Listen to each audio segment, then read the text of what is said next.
وہ غیب دان نبی نے اتنا کہا تھا، عمیر بن وہب کے ہاتھ سے تلوار چھوٹ گئی، کلمہ پڑھ لیا، ایمان لائے، اور واپس آئے تو دوست ابھی ایمان لایا ہوا نہیں تھا صفوان، وہ چھوڑ دیا۔ عمیر بن وہب کو ڈانٹنے لگا، تجھ کو تو قتل کرنے بھیجا تھا، تو خود مسلمان ہو گیا۔ اب صفوان کو بہت سمجھاتے تھے لیکن سمجھتا نہیں۔ جس دن فتح مکہ ہوا اس نے کہا کہ میں یہاں ان کے سامنے قیدی اور مجبور بن کر کے رہنے سے خودکشی کرنا پسند کرتا ہوں۔ گھوڑا لے کر دوڑ پڑا، کہا کہ میں سمندروں میں جا کر کے چھلانگ لگاؤں گا اور ڈوب کے مر جاؤں گا لیکن محمد کے ہاتھ میں نہیں ہوں گا۔ اتنا کٹھور دل۔ عمیر بن وہب آئے، کہا کہ یہ خودکشی کرنے جا رہا ہے، سوسائڈ کرنے جا رہا ہے۔ دوڑتے ہوئے آئے، کہا دیکھ محمد صلی اللہ علیہ وسلم نے ابو سفیان کو معاف کیا، ہندا کو معاف کیا، سب کو، تو کون سا بڑا ہے، آجا۔ کہا نہیں میں نہیں آ سکتا۔ تھوڑی دیر کے بعد پوچھنے لگا کیا وہ مجھ جیسے کو معاف کریں گے؟ میں نے تو ان کے قتل کا منصوبہ بنایا، بدر میں ان کے سامنے، احد میں ان کے سامنے، خندق میں ان کے سامنے، مجھے معاف کریں گے؟ عمیر نے کہا معاف کریں گے، میری بات تو سن۔ کہتا نہیں مجھے یقین نہیں۔ حضرت عمیر آئے، کہا رسول اللہ صلی اللہ علیہ وسلم سے آج فتح مکہ آپ نے فرمایا یوم الرحمہ ہے، رحمت کا دن ہے۔ میرا قریبی دوست تھا صفوان، اگرچہ وہ آپ کی دشمنی میں کئی سال بتایا، ایک رحم کی بھیک چاہتا ہوں، اسے معاف کرنے کا آپ پروانہ دے دیں۔ حضور نے فرمایا جاؤ اس سے کہہ دو میں نے معاف کیا۔ بس ایک ہی جملہ ہے، ایک ہی جملہ ہے۔ اعلیٰ حضرت نے فرمایا کون دیتا ہے دینے کو منہ چاہے، دینے والا ہے سچا، ہاتھ اٹھتے ہی منگتا کا ہاتھ اٹھتے ہی داتا کی دین تھی، دوری قبول و عرض میں بس ہاتھ بھر کی ہے، لب واہ ہیں آنکھیں ہیں بند پھیلی ہیں جھولیاں، کتنے مزے کی بھیک تیرے پاک در کی ہے یا رسول اللہ۔ عمیر بن وہب نے کہا یا رسول اللہ وہ مانے گا نہیں میری بات، کہہ دوں گا آپ نے معاف کیا، مانے گا نہیں۔ کہا کیا چاہتے ہو؟ کہا بس آپ کا امامہ چاہتا ہوں، آپ امامہ دے دیں اپنا، نشانی دکھا دوں گا۔ امامہ کسی کو دیا نہیں جاتا۔ حضور نے ایک کافر جو کٹر دشمن تھا اس کو بچانے کے لیے عمیر بن وہب ریکویسٹ کر رہے ہیں، فوراً اپنا امامہ شریف اتار دیا، کہا لے جاؤ۔ عمیر بن وہب امامہ شریف کو لے کر کے آئے۔ صفوان جو گھوڑے پر بیٹھ کر سمندر میں چھلانگ لگانا چاہا تھا، کہا سن لے میری بات، میں نہیں کہتا تھا کہ وہ معاف کریں گے، میں نے جا کر تیرے بارے میں کہا انہوں نے معاف کر دیا۔ کہا کیا بات ہے، کیا ثبوت ہے تمہارے پاس؟ نکال کر کے دکھایا وہ امامہ مبارکہ رسول اللہ کا جو آپ کے سر پر سجا ہوا تھا۔ صفوان سے کہا کہ یہ دیکھ انہوں نے نشانی کے لیے امامہ بھیجا۔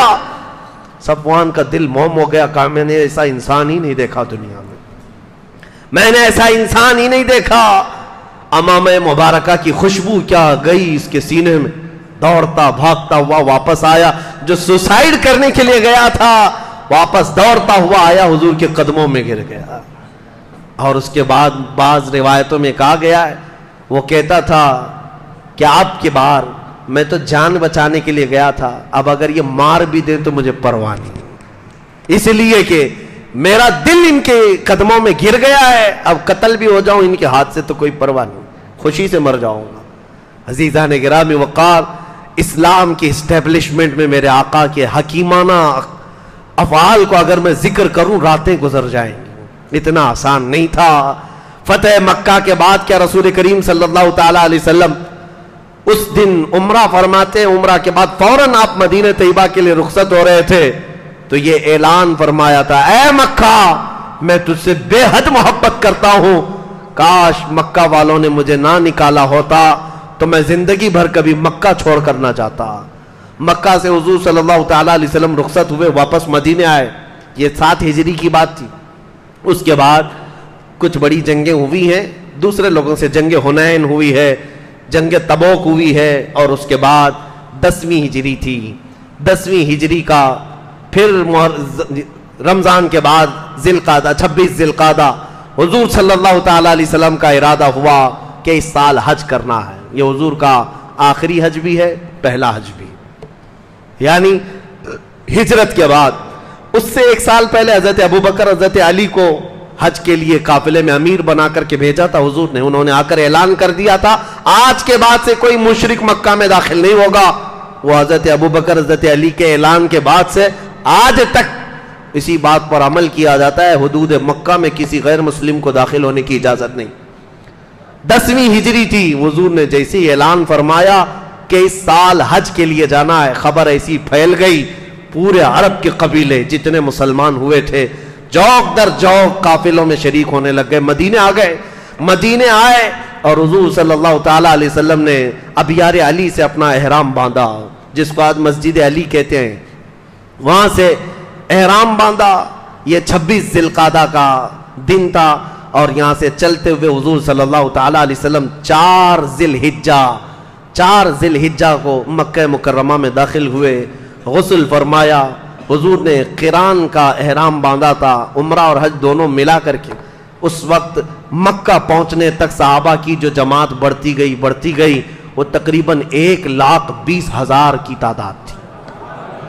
1,20,000 کے قریب صحابہ سب جمع ہوئے، حضور کے ساتھ حج کرنا ہے، کون نہیں کرتا، سب جمع ہو گئے تھے۔ ساری ازواج مطہرات بھی حضور کے ساتھ تھیں۔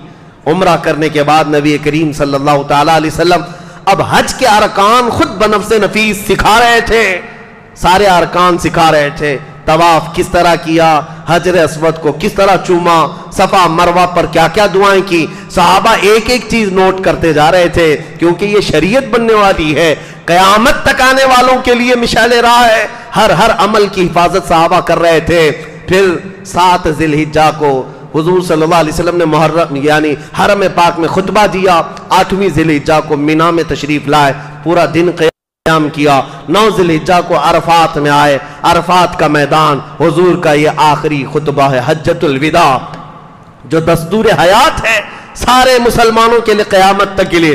حضور نے وہاں پر جو خطبہ دیا تھا، یا ایھا الناس انا خلقناکم من ذکر و انثی وجعلناکم شعوبا وقبائل لتعارفوا، اے لوگو، اللہ تبارک و تعالیٰ نے ہمیں مذکر و مؤنث پیدا کیا، مرد اور عورت پیدا کیا، تمہارے درمیان قبیلے بنائے گئے تاکہ تمہاری تعریف ہو تم پہچانے جا سکو۔ یاد رکھو تم سب کے سب آدم کی اولاد ہو اور آدم کو مٹی سے بنایا گیا ہے۔ آج کے بعد نہ کسی گورے کو کالے پر فضیلت ہے، نہ کسی امیر کو غریب پر فضیلت ہے، اگر کسی کو فضیلت ہے تو صرف تقوی کی بنیاد پر ہے۔ اللہ کے نزدیک صرف وہی معزز و مکرم ہے۔ عورتوں کے حقوق کے لیے حضور صلی اللہ علیہ وسلم نے فرمایا ان کے ساتھ بدسلوکی کرنے سے ڈرو، ان کے ساتھ برا سلوک کرنے سے ڈرو۔ باندیوں کے حقوق بتائے، مزدوروں کے حقوق بتائے، پڑوسیوں کے متعلق بتایا، اور پھر اخیر میں فرمایا تم میں سے جو حاضر ہے وہ غائب تک میرے پیغام کو پہنچا دو۔ اس خطبے کے بعد حضور نے ایک جملہ فرمایا، میں نے جو کچھ بھی کہا ہے اس کو محفوظ رکھ لو، ہو سکتا ہے آج کے بعد اس جگہ پر میں دوبارہ تم سے ملاقات نہ کر سکوں۔ اور پھر وہ آخری آیت قرآن کی، 23 سال سے قرآن نازل ہو رہا تھا، آیت نازل ہوئی، الیوم اکملت لکم دینکم واتممت علیکم نعمتی ورضیت لکم الاسلام دینا۔ اللہ نے فرمایا 6 پارے کی آیت ہے، آج کے دن تمہارا دین مکمل ہو گیا۔ اللہ فرماتا ہے میں نے اپنی تمام نعمتیں مکمل تم کو دے دی اور تمہیں اسلام دے کر میں راضی ہوا۔ قرآن کی آخری آیت تھی۔ حضور نے فرمایا قرآن کے نازل ہونے کا سلسلہ بند ہو گیا، اب میرے بعد کوئی نبی نہیں آنے والا ہے۔ صحابہ خوش ہو گئے، قرآن کمپلیٹ، دین کمپلیٹ، نظام کمپلیٹ۔ کسی دین میں ایسی بات آئی نہیں تھی۔ یہودی کہتے ایسی آیت ہمارے اندر نازل ہوتی تو ہم ہر سال عید مناتے۔ صحابہ تو خوش تھے، دین کمپلیٹ ہو گیا، لیکن ایک کونے میں بیٹھے ہوئے ابو بکر صدیق کو روتے ہوئے صحابہ نے دیکھا، غم کے آنسو تھے۔ صحابہ قریب گئے، کہا آج خوشی کا دن ہے، یہ عرفات کا دن ہے اور آخری آیت نازل ہوئی، قرآن کمپلیٹ ہو گیا ہے، اللہ کی کتاب مکمل ہو گئی، رونے کا سبب کیا ہے؟ حضرت ابو بکر کہتے ہیں اے صحابہ تم میں سے کسی کو شاید یہ نہ معلوم ہو، آخری آیت اترنے کا مطلب دین تو کمپلیٹ ہو گیا، لیکن اس کا دوسرا معنی یہ ہے اب ہمارے مصطفیٰ کریم اب ہمارے درمیان زیادہ دن تک نہیں رہیں گے، زیادہ دن تک نہیں رہیں گے۔ وجہ یہ ہے کہ وہ اللہ کے رسول دین پہنچانے آ گئے تھے، دین مکمل ہو گیا تو اب وہ رسول ہمارے درمیان نہ رہیں گے۔ صحابہ میں سب سے پہلے سمجھنے والے اس بات کو صدیق اکبر تھے۔ واپس حضور یعنی ذی الحجہ میں ہی 14 یا 15 ذی الحجہ کو حضور صلی اللہ تعالی وسلم رخصت ہو گئے، مکہ مکرمہ سے مدینہ طیبہ تشریف لائے۔ یہ حضور صلی اللہ تعالی علیہ وسلم کا آخری حج تھا۔ یہاں پر حضرت